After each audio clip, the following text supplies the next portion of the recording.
अस्सलाम वालेकुम दोस्तों। नवाज शरीफ की ताकत मरियम नवाज, जिसको नवाज शरीफ की कमज़ोरी बनाने की कोशिश की गई थी। ये अक्सर बात की जाती है और बात सच में है। लगा ऐसे एस्टेब्लिशमेंट को, लगा ऐसे उस वक़्त के जो ज़मीनी खुदा थे, जिनमें साकब नसार से लेकर जनरल फैज़ से लेकर जनरल बाजवा से लेकर और बहुत सारे दूसरे जनरल, जिन्होंने मरियम नवाज को कहा था कि हम इसको मार देंगे, इसको मतलब कुछ भी कर देंगे। नवाज शरीफ को डराने की कोशिश की गई थी और ये बात फिर नवाज शरीफ ने अपने वीडियो लिंक में बताई, कौन कहाँ से हमें क्या धमकी दे रहा है। तो वो जो मरियम नवाज को कमजोरी बनाने की कोशिश की गई, नवाज शरीफ को डराने की, क्योंकि ये आखिरी हल होता है। आपने फिल्मों में देखा होगा कि बच्चों को या मतलब पाकिस्तान में अब तो शायद नहीं, लेकिन किसी दौर में जो मुजरम नहीं मिलता था उसके घर वालों को उठा के ले जाते थे, डराते थे, मुजरम खुद खुद पेश हो जाता था। लेकिन यहाँ पर वास्ता और पल्ला पड़ा उनका मरियम नवाज से। मरियम नवाज ਕਹਿੰਦੇ ਨੇ ਨਾ ਕਿ ਕਿਸੇ ਦੌਰ 'ਚ ਕਹਿੰਦੇ ਸੀ ਕਿ ਬਹਾਦਰ ਨੂੰ ਕਹਿਣਾ ਕਿ ਬਹਾਦਰ ਬਣੋ, ਇਹ ਬਹਾਦਰ ਬਣੋ नहीं कहते थे लोग, लोग कहते थे कि मरियम बन मरियम। तो मरियम नवाज जो है जनाब वापस तशरीफ ला चुकी हैं। आज मॉडल टाउन वो तशरीफ लाई हैं। अगले परसों से वो मरियम नवाज एक धुआंधार अपना जो शेड्यूल है वो शुरू करने जा रही हैं। बतौर चीफ ऑर्गेनाइजर सरगर्मियों का जो उन्होंने बाकायदा अगर देखा जाए तो आगाज कर दिया, जिम्मेदारियां संभाल ली हैं। मरियम नवाज सुबह सवेरे मॉडल टाउन मरकजी दफ्तर पहुंच चुकी हैं।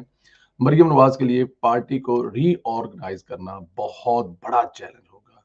इस चैलेंज को पूरा करके ही वो 80% कामयाबी हासिल कर सकती हैं, क्योंकि पार्टी को इमरानी फितने के खिलाफ मुकाबले के लिए दस्त अंदाज में तैयार करना ही बड़ा चैलेंज है। मरियम नवाज इन भरपूर सलाहियतों की मालिक है, जो पीटीआई के झूठे बयानिए को पब्लिक में फेल कर सकेंगी, क्योंकि इमरान खान का झूठा बयानिया बिकता इसलिए है कि वो बेचता इतना ज्यादा है कि खरीदने वाले उसको खरीदने पर मजबूर हो जाते हैं। अब इसको डिफ्यूज करना है, कौन कर सकता है? वो मरियम नवाज ही कर सकती है। बड़ा धमाकेदार किस्म के जो पार्टी को ऑर्गेनाइज करने और साथ में जो एक आप कह सकते हैं कि वर्करों से मिलने और वर्कर कन्वेंशन का शेड्यूल किया गया है। अब वो वर्कर कन्वेंशन का जो शेड्यूल है ये बड़ा सख्त है, और मैं देख रहा था कि मरियम नवाज आने वाले दिनों में ये शुरू होगा जी, परसों से ये शुरू करेंगी मरियम नवाज साहिबा जो है उसको बहावलपुर से शुरू कर रहे हैं, और बहावलपुर से शुरू होकर ये पूरे पाकिस्तान में जाएगा। पांच पहली फरवरी जो है वो बहावलपुर में वर्कर कन्वेंशन होगा, 2 फरवरी को बहावलपुर में पार्टी तंजीमी अजलास मुअक्कद होगा। इसी तरह 5 फरवरी को दोबारा मुल्तान में वर्कर कन्वेंशन होगा, और 6 को पार्टी का तंजीमी ओहदा जो है ना उस उनके लिए एक अजलास होगा। 9 फरवरी को मरियम नवाज एबटाबाद में कन्वेंशन से खिताब करेंगी। 10 फरवरी को एबटाबाद में पार्टी तंजीमी इजलास होगा। 11 फरवरी को इस्लामाबाद वर्कर कन्वेंशन होगा। 12 फरवरी को तंजीमी इजलास होगा। 15 फरवरी को मरियम नवाज का डेरा गाजी खान में कन्वेंशन और जलसे से खिताब करेंगी। 16 फरवरी को डीजी खान पार्टी के तंजीमी इजलास, और 19 फरवरी को रावलपिंडी में वर्कर कन्वेंशन, और 20 को तंजीमी इजलास। 23 फरवरी को मरियम नवाज सरगोदा में वर्कर कन्वेंशन से खिताब करेंगे। 24 फरवरी को मरियम नवाज सरगोदा में पार्टी तंजीमी इजलास की सदारत करेंगी। 27 को साहिवाल में वर्कर कन्वेंशन होगा, और 28 को पार्टी तंजीमी इजलास होगा। गुजरांवाला में 3 मार्च, 4 मार्च को पार्टी तंजीम, शिवपुरा में 7 मार्च कन्वेंशन, 8 मार्च जो पार्टी तंजीमी इजलास होगा। फैसलाबाद में 11 मार्च कन्वेंशन, 12 मार्च को पार्टी का तंजीमी इजलास होगा। पिशावर में 15 मार्च को वर्कर कन्वेंशन, और इसी तरह एक दिन के बाद 16 को तंजीमी इजलास होगा। लाहौर डिवीजन 19 मार्च को कन्वेंशन, 20 मार्च को तंजीमी इजलास होगा। अच्छा जी, इसी तरह 24 मार्च कोयटा मुस्लिम लीग नून का तंजीमी इजलास होगा। कराची में वर्कर कन्वेंशन 27 मार्च, जबकि 28 मार्च को तंजीमी इजलास होगा। ये शेड्यूल भरपूर थका देने वाला होगा, लेकिन मरियम नवाज ने आते ही कह दिया था कि दिन रात काम करूंगी, कामयाबियों समेटेंगी। शेड्यूल देख कर लगता है कि देर आए लेकिन दुरुस्त आए। एक बात जहन में रखनी चाहिए कि मरियम नवाज का जो शेड्यूल है वो देख के लग रहा है कि मरियम नवाज ने जो 3 से 4 महीने की छुट्टियां गुजारी हैं ना, वो जो गैप था ना उसको तोड़ने के लिए। अच्छा, यहाँ पे ना एक चीज मैं जाहिर है इसमें अपनी इनपुट जो है वो, ये मैंने आपको उनका शेड्यूल तो बताया, बहुत जरूरी होगा। बहुत जरूरी क्या होगा? ये मरियम नवाज का इतना थका देने वाला जो शेड्यूल है ना, इसको इस्तेमाल करना बहुत जरूरी होगा। देखिए, मरियम नवाज की भाग दौड़ अपनी जगह पे, लेकिन अगर इसको हम अच्छी तरह से अवाम में दिखा ना सके, हर जुबान पर, हर टीवी पर, हर एंकर के पास कर ना सके, तो फिर उसका फायदा कोई नहीं होगा।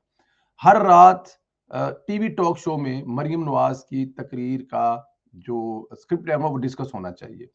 मरियम नवाज ने सारा दिन क्या किया, ये बहुत डिस्कस होना चाहिए। सोशल मीडिया पर बड़े प्रोफेशनल तरीके से मरियम नवाज के जलसे जुलूसों में भरमार ना हो कैमरों की। आप वही एक सिस्टम हायर करें जो इमरान खान करता है, पाकिस्तान पीपल्स पार्टी करती है। जो भी कंपनी आए, स्विच हो, एक 5-7 कैमरे हो, उनकी पूरी एक टीम हो, वही जो वहां से जलसे के शॉट देंगे वही आप मीडिया को दो। मीडिया के पास कोई चॉइस ही नहीं होगी कि मीडिया अपनी मर्जी, जैसे बोल न्यूज है या एयर वाई है, उनका तोड़ आपने क्या करना है कि उनके पास उनके कैमरे नहीं हो वहां पे। क्यों हो भी कैमरे, पीटीवी के यहाँ कैमरे होते हैं? नहीं होते, कोई मीडिया नहीं होता। वो मीडिया को दे रहे होते हैं कि ये जलसा है, दिखाओ भाई, दिखाना दिखाना नहीं तो ना दिखा।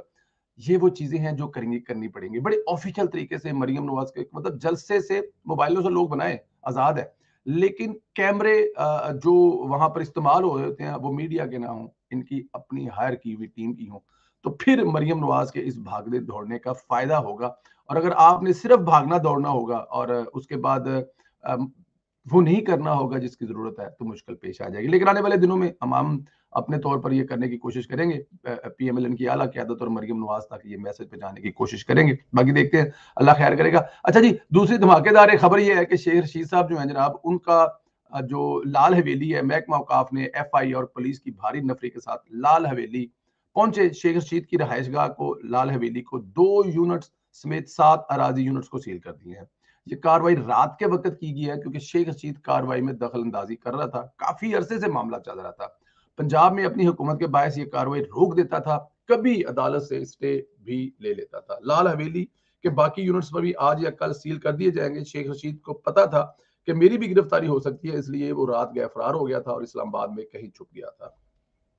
शेख रशीद ऐसा बदमाश है, कहता है कि अगर पुलिस और एफआई खाली कराने आए तो मजामत करूंगा, अगर फौज और रेंजर खाली कराने आए तो फौरी कब्जा दे दूंगा। इसका मतलब ये हुआ कि सवाए फौज के बाकी तमाम अदारों से बदमाशी करता है। शेख साहब का ये पुराना वतीरा है। शेख साहब जो है वो एक भैड़ी जी मिसाल है कि अगर कोई माड़ा आ जाए तो धोती अगों दी चुक दियो, और अगर कोई तगड़ा आए तो धोती पिछों दी चुक दियो। शेख रशीद का भी यही हवाल है कि शेख रशीद साहब जो है ना वो फौज के खिलाफ तो डेफिनेट कोई मजामत कर नहीं सकते, फौज के खिलाफ तो बोल नहीं सकते। उनका मानना ये, उनका कहना ये है कि उनको लेके फौज आई है, और अगर उनको फौज लेकर आई है तो वो फौज के खिलाफ कैसे जा सकते हैं। ये तो शेख रशीद साहब की बदमाशी की कहानी है। शेख रशीद साहब इस महकमा औकाफ की जो जायदाद है या प्रॉपर्टी है, उसमें बड़ी देर से काबिज है, जब से, क्योंकि वो हमेशा हुकूमत में रहे हैं, अपोजिशन में कभी रहे ही नहीं है। और जब अपोजिशन में रहते हैं तो वो डरा धमका लेते हैं, क्योंकि उनके सर पे साया गेट नंबर 4 वालों को होता है। लेकिन इस दफा लगता है कि उनके सर से गेट नंबर 4 वालों का साया उतर चुका है, और उनकी जो गंदी गलीज हरकतें हैं वो अब मेरा ख्याल है उनकी जरूरत नहीं है एस्टेब्लिशमेंट को या गेट नंबर 4 वालों को कि शेर रशीद साहब तुसी अपना इंतजाम कर लो, साडे लो तुसी वेले हो, ਤੁਹਾਡੀ जिन्नी खिदमत चाहिए तुसी दे दी है, ले ली है। शेर रशीद साहब जो है वो आने वाले दिनों में आपको लाल हवेली, शेर रशीद साहब को लाल हवेली को एक ना अलामती तौर पर रखा हुआ है, क्योंकि वो जाहिर है अवामी अपने आप को कैश करवाते हैं। अवामी बंदा भटूरे खा लिया, किसी को फ्री जलेबियां खवा लिया, किसी को अल्लाह वास्ते नाश्ता कर लिया, तो इस चीज को कैश करते हैं। अदरवाइज शेख रशीद की जो जायदादी है ना, उसका आप हिसाब नहीं लगा सकते। वो उसका फार्म हाउस देखा जिसपे एक ढीले से घोड़े के ऊपर एक बोरी सी पड़ी होती थी। एक्चुअली वो शेर रशीद था, लेकिन लगता था कि घोड़े के ऊपर कोई बोरी पड़ी हुई है। तो वो शेर रशीद साहब के पास जायदाद, फार्म हाउस, रुपए पैसे की कमी नहीं है, लेकिन ये अलामती तौर पर शेर साहब ने अपने कब्जे में रखी हुई है। जब इलेक्शन होता है तो इसको वो बुरी तरह इस्तेमाल करते हैं। दोस्तों, एक चीज की समझ मुझे नहीं आ रही, फवाद चौधरी की गिरफ्तारी के बाद फवाद की बीवी की जो मॉडलिंग और एक्शन, तो मीडिया, सोशल मीडिया पर आप लोग ही देख रहे हैं, ये चीज समझ से बालातर है कि फवाद भी गिरफ्तारी से नहायत खुश है और इसकी बीवी डबल खुश है। वजह क्या हो सकती है, जबकि दूसरी तरफ शहबाज गिल गिरफ्तारी के पहले दिन से रोना शुरू कर दिया था। ये बड़ी हैरत वाली बात है कि दोनों मियां बीवी टका के खुश है। इतनी सेल्फियां तो या इतनी तस्वीरें तो हमने उनकी पिछली जो अज़वाजी जिंदगी उसमें नहीं देखी जितनी हमने फवाद साहब की गिरफ्तारी के बाद देख ली है। फवाद साहब जब भी तशरीफ लाते हैं वो सेल्फियों की भरमार लग जाती है। फवाद चौधरी की बीवी की एक वीडियो भी आई है जिसमें मुस्तफा से पूछा जा रहा है कि अगर रहाई नहीं होती तो आप क्या करेंगी, इनकी जगह संभाल लेंगी, यानी पार्टी में फवाद का ओहदा लेंगी।